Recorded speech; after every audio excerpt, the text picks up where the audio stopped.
ভোরের ঘুম ভাঙলো মামির চিল্লানিতে। মামি এমন জোরে জোরে চিল্লাই বলতেছে, রফি রাফি উঠ না, যা রুহিকে নিয়ে আস, ওর মনে হয় পরীক্ষা শেষ, তুই নিয়ে আস ওকে নে। আর ঘুমাতে পারলাম না আমি হলাম এক ঘুম পাগল। ভুলে গেছি তোমার পরিচয় দিতে, আমি হলাম রাফি আর মামিদের পাশে এসেছি যে সাদিয়া আপুর বিয়ে। তো আম্মুরা আসেনি, আম্মু আব্বু আসবে দুদিন পরে, আমি আসছি এখানে কাজ বলে, তো মামু একা করতে পারে না, তাই তো আর একটু ঘুমাতে পারলাম না, ঘুমাতে দিল না, তাই ভাইকটা নিয়ে ছুটে গেলাম আমি রুহির কলেজে। সেখানে যায় দেখি সুন্দরী একটা মেয়ে ওইখানে দাঁড়ায় আছে, কার সাথে জানি কথা বলতেছে, আর আমিও ঘুম ঘুম চোখে দেখতে পারতেছি না কিছু।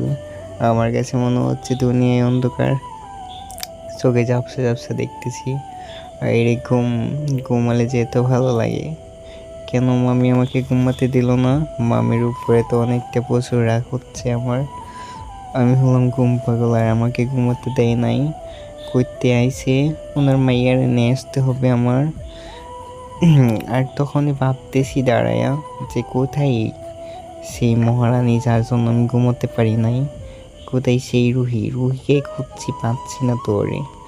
তখন একটা মেয়ে এসে আমাকে হঠাৎ করে বলল যে এই যে মশাই, আপনার আসতে এত লেট হলো কেন?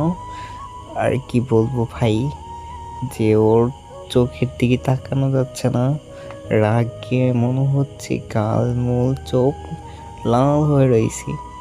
আমি যে বললাম কি হলো, এই বুতনির মতো এটা কে, আপনাকে তো চিনলাম না, আপনি কে? তখন তো আরও রাগ হলো, যে বলছে যে মশাই আপনি এতক্ষণ কোথায় ছিলেন? আপনার এই আসার সময় হলো? আমি সেই আধা ঘন্টা ধরে এখানে বসে আছি। তখন আমি বললাম, হাই রে ভাই, এই ঘুম ভেঙে আমি কাকে নিতে আসলাম, সে আমাকে এত কথা শোনাচ্ছে।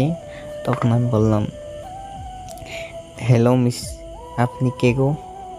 আপনি রে তো আমি চিনি না, আমি এই যে এখানে একজনকে নিতে আসছিলাম, সেই পেতনিকে খুঁজে পাচ্ছি না, সেই পেতনির জন্য আমি এখানে দাঁড়িয়ে আছি। তখন ও রাগের ঠেলায় বলল, আমাকে পেতনির মতো লাগে? আমি পেতনি? শয়তান, কুত্তা, আরও অনেক কিছু বকাবকি করলো। তো শেষে বললাম, এখন যদি যাবি তাহলে উঠ, আমার ঘুম পাচ্ছে, আমি যেয়ে ঘুমাবো। আমাকে কেন যে এখানে মামি পাঠিয়েলো যে তোকে নিতে। তখন ও উঠে বসলো, উঠে বসার পর আমিও গাড়ি স্টার্ট করলাম। আর কি বলবো ভাই, সত্যি বলছি, আমি তো রাস্তায় খালি ডবল ডবল দেখতেছি, কারণ আমি চোখে ঝাপসা ঝাপসা দেখতেছি, আমার খুব ঘুম পাচ্ছে। আমি হলাম ঘুম পাগল, আর আমাকে এই বোর্ডে পাঠিয়ে দিয়েছে এই পিকনিকে নিতে। আমি রাস্তায় দেখতে পারতেছি না। তখন পেতনি বলল, মানে রুহি বলল যে এইভাবে গেলে তো কিচ্ছুই হবে না, আর তুমি নামো, আমি চালিয়ে যাব। তখন আমি হাসি দিলাম যে তুই কি পারবি বাইক চালাইতে, তুই কি চালিয়েছিস কখন? তখন বলল, আরে মশাই, আপনি নামেন, দেখেন আমি আপনাকে নিয়ে যাচ্ছি, আপনি পিছনে বসেন। তখন আমি ভাবলাম, আরে ভাই কার পালায় পড়ছি। আচ্ছা, বাড়ি তুলতে গেলেই হলো, জানি না বাড়ি আজকে যেতে পারবো কি না, পেট নিয়ে দিছি চালাইতে। তখন আমি বসলাম পিছনে। কি বলবো, আমার তো ঘুম পাচ্ছি, কিছুই দেখতে পারতেছি না, চোখ খালি ঝাপসা ঝাপসা দেখাচ্ছে। জানি না ঘুমের মধ্যে থেকে আমি কি কি করেছি। আমি অতটুকু জানি আমার ঘুম পাচ্ছে, আমি জড়িয়ে ধরেছি পিছন দিয়ে। তখন রুহি বলল, এই কি, আর ধরার সময় পাইল না, এখনই ধরার দরকার, তোর ধরার ইচ্ছা তুই রুমে যেয়ে ধরতি, এইখানে কেন ধরতে গেলি? আর আমি তখন থেকে দেখলাম যে আকাশে দিয়ে উইরা দিতেছি, উইরা যায় ঠাস করে পইরা, আমি সেইখানেই ঘুমিয়ে রয়েছি। আমার ঘুম ভাঙলো যখন চোখ মিলিয়ে দেখি আমার পাশে বসে আছে সাদিয়া আপু। আপু বলতেছে যে তুই ঠিক আছো? আমি বললাম যে হ্যাঁ আমি তো ঠিক আছি, আমি তো ঘুমাচ্ছিলাম, যে তুমি কখন আসলে এখানে? তখন বলল আপু যে রে কুত্তা, তুই কোথায় আছো? তুই আগে দেখছ ভালো হয়ে গেছো তাই এইভাবে? আমি বললাম যা রে ভাই, আমার সাথে কি হচ্ছে এগুলা? তখন আমি দুই পাশে দেখলাম যে আমি তো একটা হসপিটালে শুয়ে রয়েছি। তখন আমি জিজ্ঞাসা করলাম আমার কি হয়েছে গো আপু, আমি এখানে কেন? আমি তো রুহির সাথে বাইক দিয়ে যাইতেছিলাম রুমে, আমার খুব ঘুম পাচ্ছিল, ঘুমাচ্ছিলাম, তো আমি এখানে কেন? তখন সাদিয়া আপু বলল যে অ্যাক্সিডেন্ট হয়েছে তাই এখানে নিয়ে আসছি আমরা। টানা 3 ঘন্টা পর তোর এখন জ্ঞান ফিরে আসলো, বেশ হয়ে গেছিলি। তখন আমি বললাম যে রুহির কিছু হয়নি? তখন সাদিয়া আপু বলল না কিছু হয়নি তেমন কিছু। আমি জিজ্ঞাসা করলাম ও কোথায়? তো আপু বলল যে ও পাশের কেবিনে শুয়ে রয়েছে। আমি বললাম আচ্ছা ঠিক আছে। তখন মামি পাশ দিতে বলল যে তুই ওকে দিতে গেছিলি কেন গাড়িটা? তুই চালিয়ে নিয়ে আসলে কি হতো? তখন আমি বললাম মামি আমি ঠিকই ওকে বলছিলাম যে তুই চালাতে পারবি, ও বলছে হ্যাঁ পারবো। আমি জানি না, আমি তো ঘুমাইতেছিলাম, আমার খুব ঘুম পাচ্ছিল, তাই চোখে ঝাপসা দেখতেছিলাম। আমি খালি অত্যকে জানি আমি আকাশে উড়ে উড়ে যাইতেছিলাম, হঠাৎ নামিয়া ঘুমিয়ে পড়েছি, আর কিছু জানি না। আর হি হি হি করে আমি হাসতেছিলাম। তখন মামি বলল শয়তানি করছো তুমি, শয়তানি করে জায়গা পাস না। তখন বলল সাদিয়া আপু যে আচ্ছা ঠিক আছে আরাম কর, আমি দেখি রুহি কী করে। এই বলে চলে গেল সাদিয়া আপু। আর মামি বলল যে হ্যাঁ উঠ, উইটটা এইটা খায়া নে, কিছুই খাসনি সকালে। তখন মামি বলল আমিও আসি রুহি রুমের থেকে যা, এইভাবে বলে সবাই গেল। মামি চলে গেল আর সাদিয়া আপু গেল। তখন রুহি বলল যে রাফি কেমন আছে, ওর শরীর ভালো, ও কি বেশি একটা ব্যথা পাইছে? তখন সাদিয়া আপু বললো না বেশি একটা ব্যথা পাই নাই, তুই আগে ভালো হ, ভালো হয়ে তারপরে ঘরে যা। তখন যে সাদিয়া আপুর আব্বু বললো, মানে আমার মামি মামি বলল যে তোকে কে বলছিল যে বাইক চালানোর জন্য? রুহি বলল আমার কি দোষ, আমি তো চালিয়ে যেতাম। তখন কে জানে যে ওর দৌড়ার ইচ্ছা হয়েছে, ও কি করে যে ধরতে পারলো না, তখন এই বাইকের মধ্যে জড়িয়ে ধরছে, আর তখন আমি কিছু করতে পারি নাই, আর ওইখানে বাজিয়ে দিয়েছি। আমার কি দোষ, আমাকে বকাবকি করতেছো কেন? সব দোষ ওই কুত্তার, ওরে যে বলো। তখন সাদিয়া আপু আর মামি তো পুরেই হতাশ যে মেয়েটা কি বলে। তখন সাদিয়া আপু বলে যে এই রুহি তুই কি বলতেছিস, মাথা কি ঠিক আছে জায়গায়, কি বলতেছিস তুই? তখন রুহি উজির ভাই কামড় দিয়ে বসলো যে ও কি না কি বলে বলতেছে, আমি জানি না। তখন রুহি বলল যে রাফি কোথায়, ওরে দেখবো আমি, যে ওর তো কোনো ব্যথা পাইনি, চলো রাফির কাছে নিয়ে যাও আমারে। তখন সাদিয়া আপু বলল যে রাফি ঠিক আছে, তুই বসে থাক, তুই আগে এইগুলো খা, তারপর রুমে যেতে হবে, বাড়িতে কেউ নাই, প্রচুর কাজ পড়ে রয়েছে। তখন মামি হঠাৎ করে বলল যে সাদিয়া তুই থাক, বাসায় যাই আর ওদেরকে নিয়ে আসিস। এই বলে মামি চলে গেল। তখন সাদিয়া আপু বললো আমারে যে তুই কি রুহির সাথে কিছু করিস? মানে তখন আমি বুঝতে পারলাম না, আমি আবারও জিজ্ঞাসা করলাম সাদিয়া আপুরে কি আপু বুঝতে পারি নাই তোমার কথা, আবার বলো কি বলতেছিলে তুমি? তখন সাদিয়া আপু রেগে গিয়ে বললো, চোখটা মানে কি বলবো কি বই করতেছিল। তখন বললাম যে আপু এমন করে থাকিও না, আমার বই করে, আমার কি মারবা নাকি? যে তুমি কি বলছো আমি বুঝতে পারিনি সত্যি, আবারও বলো। তখন বলল যে চাঁদি আপু, যে রুহি এমন এমন কথা বলতেছিল,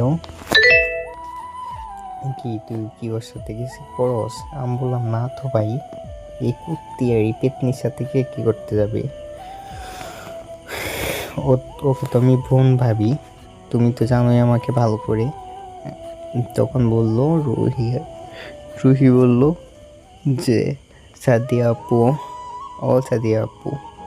তখন নার্সে এসে বললো যে আপনি বোন ডাকতেছি, আপনি যে আসেন। তখন আমি বললাম হ্যাঁ সাদিয়া আপু যাও, পেতনি মনে হয় কিছু লাগবে, দিয়ে আসো, আমি তো ঘুমাবো, আমার ঘুম পাচ্ছে। তখন সাদিয়া পড়ে গিয়ে বললো হ্যাঁ ঘুমা, আরও বেশি করে ঘুমা, এই গুম গুম করে তো এতটুকু হয়েছে। তারপরে এই বলে সাদিয়া আপু চলে গেল রুহির রুমে। রুহির কেবিনে যাওয়ার পর রুহিকে বলল যে কী হয়েছে, চিল্লাচ্ছিস কেন? তখন বলল রুহি যে আপু আমি রাফির রুমে যাব, ওকে দেখবো, ওর তো বেশি একটা লাগে নাই, ও কোথায়, ওর কাছে নিয়ে যাও আমায়। মানে তখন হতাশ হয়ে বলতেছে সাদিয়া আপু, এই তুই কী বলতেছিস, এই তোর মাথা কি জায়গায় নাই? এটা হসপিটাল, এইসব কিছু বলবি না, যা বলবি বাসায় যা বলবি, চুপ থাক। তখন রুহি রেগে গিয়ে বলবো তোমরা এমন করতেছো কেন? আমার রাফি কোথায়, আমার রাফিকে নিয়ে দাও, ওর কাছে নিয়ে যাও, আমি ওকে দেখবো। তখন সাদিয়া আপু ভাবতেছি এই মেয়েটা কি বলতেছে এইগুলা, এ কি সত্যি মাথা চলে গেছে নাকি? তখন যাইয়া দেখলাম দুজন আসলো আমার রুমে, আমার কেবিনে আসলো। তখন আসে এরা, রুহি তো আমার পাশে বসে জিজ্ঞাসা করে রাফি তোমার তো কিছু হয় নাই, তুমি ঠিক আছে তো? আমি বললাম যে হ্যাঁ আমি তো ঠিক আছি, আমি তোকে 100 বার বলছিলাম না তুই চালাইতে পারবি, তুই কেন নিলি আমার কাছ থেকে বাইকটা, না হলে তো আমি ঘুমাইতাম। তখন বলল রুহি আমার কি দোষ, তুমি তো পিছন থেকে এমনভাবে জড়াইয়ে ধরলা, আর আমি কি করেছি আমি জানি না, আমি তোমার ধরতে ইচ্ছে ছিল তুমি রুমে যাই ধরতা, এখানে কেন ধরবো? তখন সাদিয়া আপু বলে এই তোর কি লাগিয়েছিস সেখানে, চল রুমে চল। তখন আমিও বললাম হ্যাঁ সাদিয়া আপু ওকে নিয়ে যাও, আমার ঘুম পাচ্ছে, এই পিতনিরি আমার কাছ থেকে সরাও। তখন দেখি যে ও রাগে আবার দেখি ভাই, কি বলবো, পিছন অনেকটা কিউট লাগতেছিল, মানে ওকে রাখলে অনেকটা ভালো লাগে। ওর হাসিটা তো আরও বেশি, কি বলবো, যে ছেলে একবার দেখবে নিশ্চয়ই প্রেমে পড়ে যাবে। এক মায়াবতী তার চোখ, তার চোখের দিকে তাকালে হাজারো স্বপ্ন ভেসে ওঠে মনের ভিতরে। এই আমি কি পাচ্ছি এগুলো, ও তোমার বোন থাকছে।